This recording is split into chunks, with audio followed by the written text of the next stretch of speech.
За юу яцгаанда киногоо үзээд байж байгаа зү. Ойрд нэлээд хүнд кинонууд ярьсан болохоор одоо бол яг жинхэнэ буудан дээр хэвтээд үздэг балаа киногоо ярьж өгье.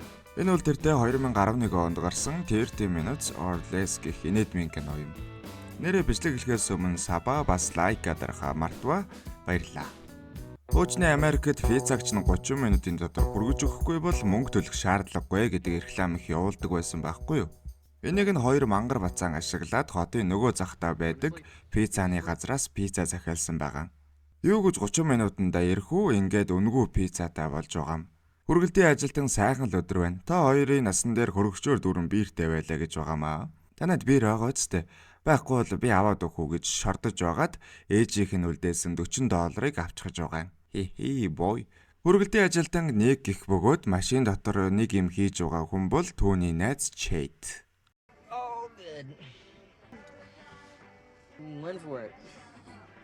Чэт сургуульд багшаар ажилладаг бөгөөд аль хэдийн тогтсон ажил амьдралтай болсон гар бас ихэр гэж байгаа.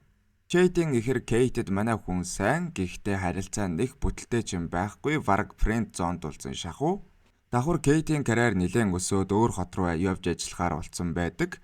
Ер нь манай хүний эргэн тойрных нь ажил амьдрал нь гайгүй сайн яваа бол манай нэг пицца хүргэж оройн нь би рууч найзуудаа уран татаж кино үзэж тоглоом тоглодог хэвээрээ. Нэг найзтай ч айгүй адилхан сонсогдож байгаа үз гэхгүй юу.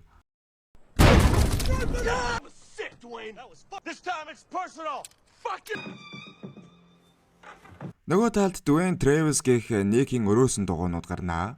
Мань хоёр ч гэсэн савл хэвэл янз бүрийн тэнэг юм хийж цагийг өнгөрөөдөг гарууд. Дунд орчим насан дээрээ ингээд явж байгаа хүүгээ харсан Дуэйний аав баяртай байхгүй нь мэдээж. Ер нь бол банк хүүгээ бөөрөлгөж байдаг юм шиг байгаа. Аав нь 90-ад онд суглаанаас $10 сая хожиж эднийг хүлдсэн юм байлээ. Энэ талаараач биеийн үнэлэгчтэй ярих бөгөөд эцгээ хороож өв хөрөнгийг авъя гэдэг санаа орж иж байгаа юм. Биеийн үнэлэгчийг жүүсийг их бөгөөд манай хүнд алуурчин олж өгөхөр болно. Гэхдээ алуурчин хөслөхөд $100,000 хэрэгтэй гэдэг. Банк аавынхаа мөнгөөр зугаацдаг Дуэйнд юу гэж тийм их мөнгө байх вэ?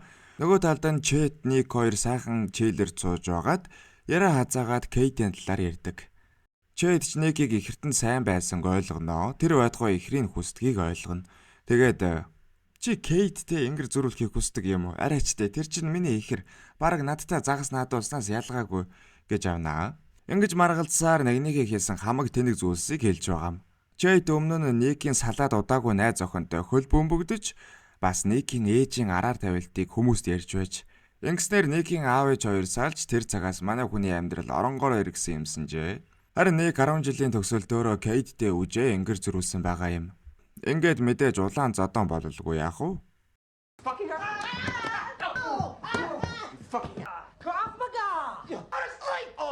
Huge loser. Ингээд найзууд хязээж уулзахгүй юм шиг муудаад салнаа. Нөгөө талд манай хоёрыг аав нь нүд үзүүрлдгээрээ үзүүрлэж дүүн жаавыгаа бурхантай нь уулзуулахаар шийддэг. Тэр байтугай мөнгөтэй болоод хийх бүтлгүй бизнесийн санаагаа хүртэл олцсон байгаа юм. Манай хоёрт одоо ганц л асуудал байгаа штэ тэ. Яаж $100,000 олох вэ? Гудамжны үзүүрийн банкыг дээрэмдээ гэдэг санаа Трэвис гаргалаа.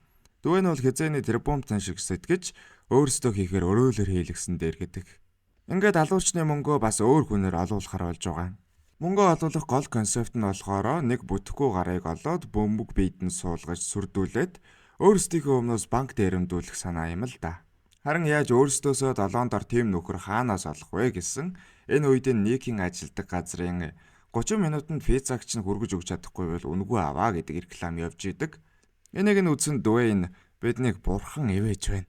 Оройн нь Никийн ажил яг дарахын өмнө хэдэн пиццаны захиалга ороод ирдэг.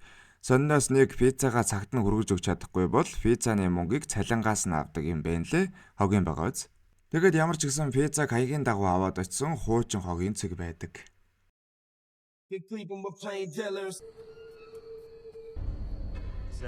The missing link. Just take the pizza, man. Хөөргийн нэг өөрийг нь хоёр гаж сарамгчин хүчнэдэх гэж байна гэд ойлгоцсон байдаг. Угаасаа байрал эдрэн ч ихсэн эвгүй байгаа зү. Маргааш өглөө нь сэрсэн мань хүний ингэрт үжээ тесрэх бөмбөг суулгацсан байгаа юм.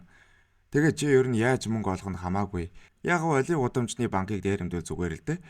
Ямар ч гэсэн бид хоёрт $100,000 хэрэгтэй байна. Ник цагдаа эдэрт мэдэгдэх гээд тэнийг юм хийвэл бөмбөг рүү зүгээр залгаад дэлбэлчих юм бэ нэлээ. Зөвхөн кодоор л бөмбөгийг салах боломжтой гэж байгаа. Can we just maybe talk about this? Whoa! Oh, be careful! You're wasting. We need you on. Тэгвэл ер нь дараа нь янз бүрийн юм болж магадгүйгээд мөнгө авчаад Никийг хорох бодолтой юм шиг байгаа. Харин Travis бол тэрүүхэндээ тэрийг нь эсэргүүцээд байгаамаа. Никийн хувьд өнөө дахиж хязээж уулзахгүй гэж салсан найз дээрээ ширэн нүр гаргаад очиж байгаа юм л да. Угаасаа найзууд тийм болохоор энэ өлбисэн юм уучлал гуйх гээд хүрээд ирнэ гэж чэт мэдчихсэн. Гэхдээ арайч тэнэг найз нь ингэртээ бөмбөг зүүгээд ахлах сургууль дээр ирнэ гэж хэн бодох вэ? Ник юу болсон гэлж чэтийг надад туслаач гэж байгаа юм л да. Чэт найз юм болохоор хөөхөн. Чи уг нь ийм юм хүрдэг эрэхтэй мал. Гэхдээ энэ миний ирээдүйд гай болно. Адаглаад ирээдүйд их нэртэй болоод загас наадуулах гэхээр чи бодогдоод Никэд тэр үед туслах байсан юм гээд. Ер нь энэ хэсэг бол яагаад манай хоёр нэг тэрэгний дугуйнууд вэ гэдгийг харуулж байгаа юм. Чэт ч манай хүнд туслахаар уулж нэтээс хэрхэн бөмбөг салгах талаар хайж эхэлнэ. Нэлээд оролдоод тэгээд ер нь гарыг чинь тастаад хантаазыг авчихъя. Гарыг чинь эмнэлэг хүртэл мөсөнд хийгээд явчих яаж гэх шиг. Ер нь бол банк дээр нь биш тэр мөнгийг олохоос өөр аргагүй юм байна гэдгийг хүлээн зөвшөөрч байгаа юм. Тэгээд гудамныхаа үзүүрийн банкыг дээрэмдъя гэсэн чэт. Олив Гардны банк уу? Сайхан банк, жижигхэн, хамгаалт муу, нэг хүнд яг тохирсон банк. Хөөргийн нэг угаасаа ганцаараа энэ бүхнийг хийж чадахгүй. Тэглэж иймэрхүү найзууд нэг тийм нэг нь хийхгүй гэвэл нөгөөх нь хийж чадахгүй гэдэг мэдрэмжтэй болцсон байдаг штэ. Тэгээд найзаагаа гуйж бас ихрээсэн сэтгэлээ татхаа амлаад хамт банк дээрэмдэхэр болж байгаа юм. Нөгөө талд Дуэйнд алуурчин олж өгнө гэж амласан Жүүси гардаг. Энэ хөөргөн жижигхэн Мексикан өнөө алуурчин бөгөөд одооноос Хуан гэж. Манай хүн бол хурдан ажиллаа хийчихэд арилаад өгмөр байгаа нь мэдээж. Манай хоёр харан банк дээрэмдэхэд хэрэгтэй зүйлсээ аваад тоглоомон бууг будаад жинхэнэ юм шиг болгочихж байгаа. Банк дээрэмдгээд мэдээж өөрсдийнхөө машинаар зугтаж болохгүй. Тэгэхээр өөр машин хэрэгтэй болж байгаа. Тэгээд Никийн аав ээжийн найзуудын нэгнээс нь машин хулгайлъя гэсэн. Никийн аав ээжээс нь салаад яваад өгсөн. Ээж нь харин араар тавилтаас болж найзуудгүй болсон гинэ. Бага байхдаа чэт Никийн ээжийн араар тавилтыг айгүй кул зүйл гэж бодоод энэ яриаг тараацсан юм байна лээ. Ямар ч гэсэн манай хоёр чэтийн аавын найз Фишерийн гараж нууцаар орж машиныг туухаар болно. Гаражаас нь машины түлхүүрийг хайгаад явж байсан. Гэнэт хаалга дуурч Фишер руугаа ороод ирдэг. Тоглоом буугаараа тэрүүхэндээ сүрдүүлж байгаад машиныг аваад явчихж байгаа. Гарахтаа баярлаа, баяртай ч гэх шиг. Анхны дээр минь амжилттай болсон Ник маань энэ боломжийг ашиглаад боссынхоо өгзгийг өшгөлгөөр шийднэ. Тэгсэн яг үнэндээ нууцаар чэтийн ихэр Кейдтэй уулзахаар явж байгаа. Бүтэхгүй гаршив. Дуэйн Travis хоёр бол нууцаар Никийг юу хийх нү гэд дагаад явж байгаа. Ник харин Кейдтэйгээ байшингийн дээвэр дээр уулзаж миний чамтай загас наадуулсан тэр шөнө алдаа байсан гэдэг. Хээ. Тэгэхээр ер нь бол би чамд сайн. Тэр үед чамд сайн гэж хэлж чадаагүй тийм юм хийсэн маань буруу байсан. Хэрвээ энэ миний өрөвдөлтөй аршгуун төгсгөл юм бол би чамд хайртай. Бас би чэтэд бүгдийг хэлсэн шүү. Гэд яваад өгч байгаамаа. Яг уу буцаж явах замаараа ажиллаараа нэг ороод дарагдаа нэг дунд хуруу өгчхөд салж байгаа юм л да. Тоглоомон буу харан өнгөөр будаад банк дээрэмдэх санаа хинж гаргасан бай. Банкнд байсан бүх хүмүүс итгэж газар хэвтсэн юм. Хамгаалагчийг бууга гаргаад хол шидгэсэн шидсэн буун хүүхэдтэй эмэгтэй дээр ирээд эмэгтэй сандрахтаа дахиад шидсэн сум алдаад нэг ахыг буудчихдаг. Манай хоёр чанга гаруудын дүр тоглож байгаа ч авсан мөнгнөөс ахад эмчилгээний мөнгө өгнө гэд бас хөөхөө. Даанч банкны касс мөнгөн дотор нь будаг чийжгсэн байж энэ удаа банкны биш хогийн ууданд мөнгийг хийгээд яг аваад гарах гэсэн тохиолдол хэн нэгэн дарчихсан байдаг. Гадна манай хоёрыг нэг цагдаа хүлээж байна. Ник маань бөмбөгөө харуулад 10 тоолъё. Эсвэл бөмбөг дэлбэрээ шүү гэсэн цагдаа айгаад зогтчихж байгаа юм. Тэгэд машиндаа суугаад явлаа гэсэн дахиад цагдаа нар гараад ирлээ. Энэ үйл явдлыг Дуэйн Travis хоёр хажуугаас нь үзсээр л. Аз болгоод ч гэхүү Ник сайн жолооддог болохоор цагдаа нараас амархан саллаа гэсэн уулзур дээр мөргүүлээд онхолтноо. Машинаа орхиод нарийн гудмаар гарч автобусанд сууж цагдаа нараас зугтаж чаддаг. Тэгээд уулзаж уучраад мөнгөний өгөх болсон манай Мексикийг явуулсан байдаг. Хуанд юу гэж код нь байх вэ? Ник харин гиндэж мөнгөө өгөөд балардын даваан дээр нуугдж байсан чэт гарч ирж Хуаныг бүлдөгдөөд мөнгө аваад зугтнаа. Би хэлсэн дээ Дуэйн бол хөөрхийн Никээс мөнгө аваад цааш нь харуулах төлөвлөгөөтэй байгаа гэж. Тэгээд босож Дуэйн руу яриад "Навшмын код хэл. Эсвэл энэ бөмбөгөө дэлбэл. Ядчил чамд биш надад мөнгө байна." гэд уцаа тасалчихдаг наасаа. Угаасаа Дуэйнд мөнгө нь хэрэгтэй харин зохицос биш. Гэхдээ л Никийг ингэж ярихыг сонссон Чэт бол айхан ойлгомжтой. Нөгөө талд уурсан Дуэйн бөмбөгийг дэлбэлнэ гэд өнөө хадгалсан дугаарлуугаа залгасан болдгүй. Трэвис найзыгаа хүн нэрнгээс нь хороох гээд байхаар нь бөмбөгтэй холбосон дугаараа салгацсан юм байна лээ. Одоо зөвхөн кодоор л бөмбөгийг салгана гэсэн үг. Энэ үед нь Хуан залгаад тэр бацаанд бараг нармаагаа нээлгүүлсэн хүн уурлаад "Гүүцээ, нэг бол надаа мөнгөө зүгээр өгнө. Эсвэл чиний аав биш, чи миний бай болно" гэдэг. Хөөрхий эцэгтэй гадуурхагдаад эцгээ хороохын тулд пицца хүргэгчийг барьцаалж мөнгө дээрэмдүүлээд Мексик алуурчин хөлслөөд эцэст нь өнөө алуурчиндаа зүгээр байж байгаад өртөө олчихдаг наасан. Ямар ч гэсэн өөр юм бодож олох хэрэгтэй болно.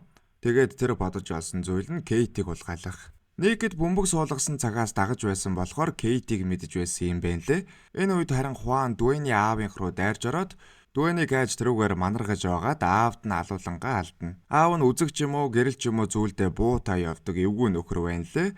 Гэхдээ арай хөвгшөрсөн болохоор Хуаныг барахгүй. Манай хүн цааш гэрээ ухаж байгаад Дуэйнийг хуучин хогийн цэг дээр байгааг мэднэ.